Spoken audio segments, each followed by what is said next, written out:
ఇప్పుడే country delight యాప్ని download చేసుకోండి. Download the country delight app now. Welcome to Suman TV.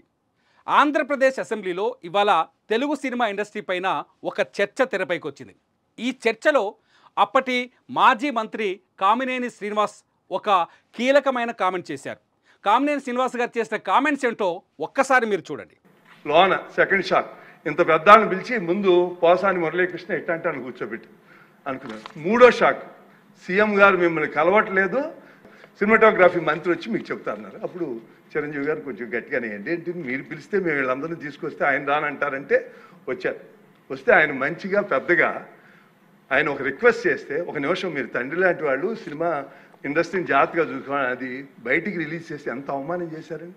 ఇంతకన్నా సాడిస్ట్ మెంటాలిటీకి ఇంకేం ఎగ్జాంపుల్ కావాలి? వాళ్ళని అవమానం చేయాలా? ఎస్, కామినేని శ్రీనివాసరావు గారు సభలో మాట్లాడుతున్న సందర్భంలో నటసింహం నందమూరి బాలకృష్ణ కూడా అదే సభలో ఉన్నారు. ఆయన హిందూపూర్ ఎమ్మెల్యే. వెంటనే ఆయన కామినేని శ్రీనివాస్ వ్యాఖ్యల పైన కీలకమైన వ్యాఖ్యలు చేశారు. వెంటనే రియాక్ట్ అయ్యారు. ఒక్కసారి బాలకృష్ణ గారు మాట్లాడిన ఆ మాటలు కూడా వినండి.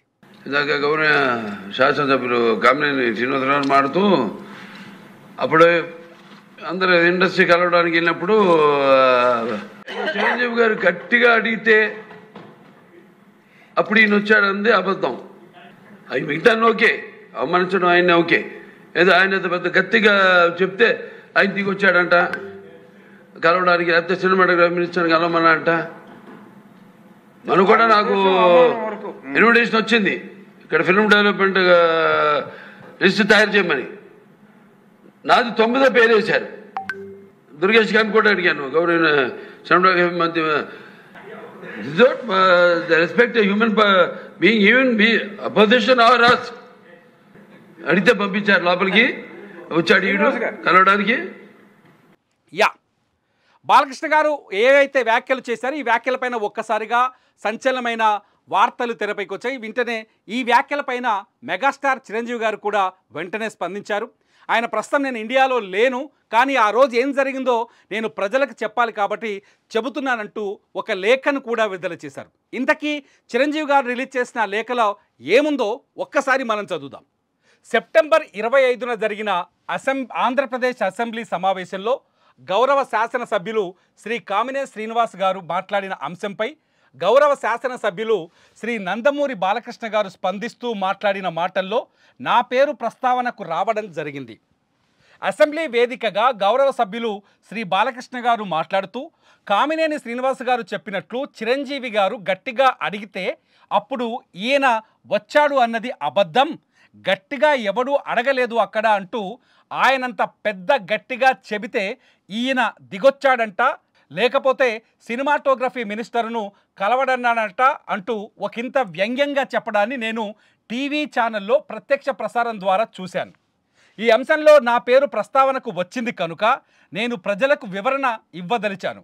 రాష్ట్రంలో వైఎస్ జగన్మోహన్ రెడ్డి గారి ప్రభుత్వం ఉన్నప్పుడు తెలుగు సినీ పరిశ్రమకు చెందిన కొందరు నిర్మాతలు, దర్శకులు, ఫిలిం ఛాంబర్ ప్రతినిధులు నా వద్దకు వచ్చి సినీ నిర్మాణ వ్యయం పెరుగుతున్న దృష్ట్యా సినిమా టికెట్ల ధరల పెంపుదల గురించి రాష్ట్ర ప్రభుత్వంతో మాట్లాడితే బాగుంటుందని, అందుకు నన్ను చొరవ తీసుకోవాలని కోరారు. అప్పుడు నన్ను కలిసిన వారిలో శ్రీ రాజమౌళి, శ్రీ కొరటాల శివ, శ్రీ త్రివిక్రమ్ శ్రీనివాస్, శ్రీ మహేష్, శ్రీ ఎన్టీ రామారావు, శ్రీ డివివి దానయ్య, మైత్రి మూవీస్ వారు, ఇంకా 2-3 ప్రముఖులు ఉన్నారు.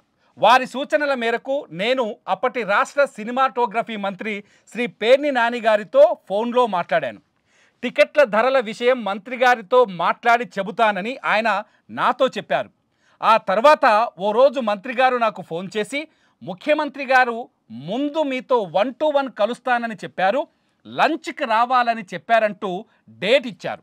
ముఖ్యమంత్రి గారి ఆహ్వానం మేరకు నేను ఆయన నివాసానికి వెళ్ళాను. నన్ను వారు సాదరంగా ఆహ్వానించారు. లంచ్ చేస్తున్న సమయంలోనే నేను సినీ పరిశ్రమ ఇబ్బందుల్ని వారికి వివరించాను.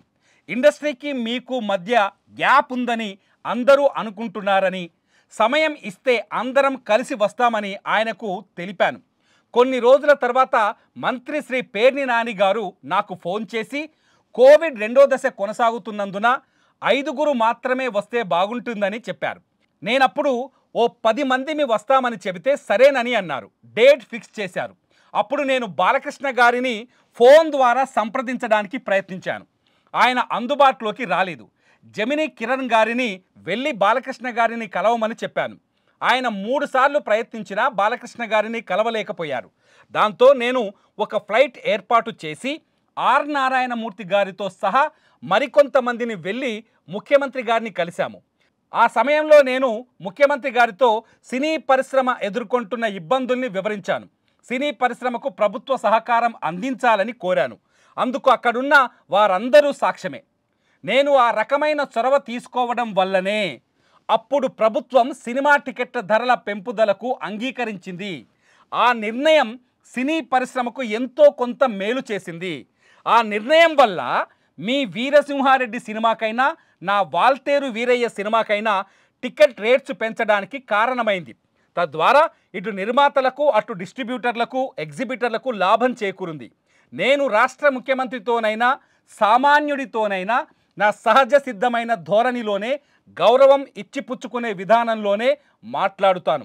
నేను ప్రస్తుతం ఇండియాలో లేను కనుక పత్రికా ప్రకటన ద్వారా జరిగిన వాస్తవాన్ని అందరికీ తెలియజేస్తున్నాను. ఇట్లు కె చిరంజీవి. చాలా స్పష్టంగా ఏదైతే ఆంధ్రప్రదేశ్ అసెంబ్లీలో చర్చ జరిగిందో మాజీ మంత్రి కామినేని శ్రీనివాస్ గారు లేవనెత్తిన అంశం కావచ్చు, అట్లాగే బాలకృష్ణ గారు మాట్లాడిన మాటలు కావచ్చు, ఈ మాటలకు మెగాస్టార్ చిరంజీవి చాలా స్పష్టంగా ఒక లేఖ ద్వారా మొత్తం ప్రేక్షకులకు ఇచ్చిన సమాధానం ఇది. చూస్తూనే ఉండండి సుమన్ టీవీ.